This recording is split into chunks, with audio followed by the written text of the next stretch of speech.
ঘর থেকে বের হওয়ার সময়তে বা ঘরের সামনে দাঁড়িয়ে এই দোয়াটি একবার পড়বেন আর এই আমল করবেন। দ্রুত অভাব আপনার জীবন থেকে দূর হবে, কোটিপতি হবেন, কিন্তু দোয়া কবুল হলে। তো প্রিয় ভাই, আজকে যে আলোচনা করব যে বাড়ি থেকে যখন ঘর থেকে বের হবেন বা সামনে দাঁড়িয়ে এই দোয়াটি পড়তে মিস করবেন না, যতবার আপনি বের হবেন। তো প্রথমে দোয়াটির কথা বলবো এবং দোয়ার ব্যাপারে হাদিস কি আছে সেটি বলবো। আবু দাউদ শরীফের হাদিস 5095 নম্বর হাদিস। আনাস রাদিয়াল্লাহু তাআলা বলেন যে আল্লাহ রসুল সাল্লাল্লাহু আলাইহি সাল্লাম বলেছেন, যে ব্যক্তি তার বাড়ি থেকে বের হওয়ার সময় এই কথাগুলি বলবে, তার আল্লাহর পক্ষ থেকে বলা হবে, তোমার আর কোনো চিন্তা নেই, তোমার সকল দায়িত্ব গ্রহণ করা হলো, তোমাকে সঠিক পথ দেখানো হলো এবং তোমাকে হেফাজত করা হলো, আর শয়তান তার থেকে দূরে চলে যায়।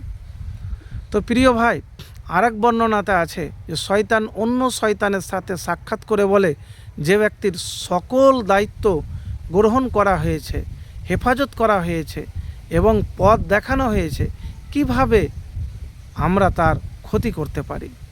সহি হাদিস, সহি দোয়া। তো বাড়ি থেকে যখন বের হবেন এই দোয়াটি পাঠ করবেন। আপনার যখন বাড়ি থেকে মানুষ বের হয়, রাস্তাঘাটে অনেক দুর্ঘটনা হয়, অনেক মানুষ দুর্ঘটনার শিকার হয়, ষড়যন্ত্রের শিকার হয়। তো এই দোয়াটি পড়ে যদি আপনি বের হন, তাহলে ইনশাল্লাহ সকল কিছু থেকে আপনি বাঁচতে পারবেন। তো দোয়াটি কি? বিসমিল্লাহি তাওয়াক্কালতু আলাল্লাহি লা হাওলা ওয়ালা কুওয়াতা ইল্লা বিল্লাহ।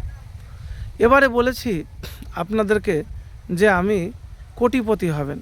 দেখেন, এই হাদিসে কিন্তু আছে যে ব্যক্তি তার ঘর থেকে বাড়ি থেকে বের হওয়ার সময়তে এই কথাগুলি বলবে, তোমার আর কোনো চিন্তা নেই, তোমার সকল দায়িত্ব গ্রহণ করা হলো। তো প্রিয় ভাই, ওই সময়তে যদি আল্লাহর কাছে দোয়া করেন, আল্লাহর কাছে সাহায্য চান, পরিশ্রম করেন, আপনার দোয়া যদি কবুল হয়, তাহলে আপনি দ্রুত কোটিপতি হতে পারবেন, অভাব দূর হবে। যদি দোয়া কবুল হয়, আর দুরূদ শরীফ পাঠ করবেন। কোন দোয়া পাঠ করবেন? আমি একটি ছোট্ট দোয়ার কথা বলবো। আল্লাহুম্মা ইন্নী আউযুবিকা মিনাল ফাকরি ওয়াল কিল্লাতি ওয়াজ জিল্লাতি। দেখেন ভাই, রিজিক, ধন সম্পদ সব কিছুর মালিক মহান আল্লাহ সুবহানাহু ওয়া তাআলা। তার কাছে চেয়ে নিতে হয় ভাই।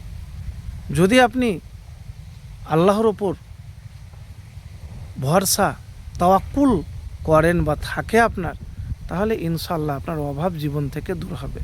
তো প্রিয় ভাই, একবার এই আমল আর এই দোয়া করেই তো দেখুন, সকল বিপদ দুর্ঘটনা থেকে বাঁচবেন, আর আপনার রিজিকের, রোজগারের ব্যবস্থা আল্লাহ সুবহানাহু ওয়া তাআলা করে দেবেন ইনশাআল্লাহ, যদি আল্লাহর কাছে সাহায্য, দোয়া প্রার্থনা করতেই থাকেন।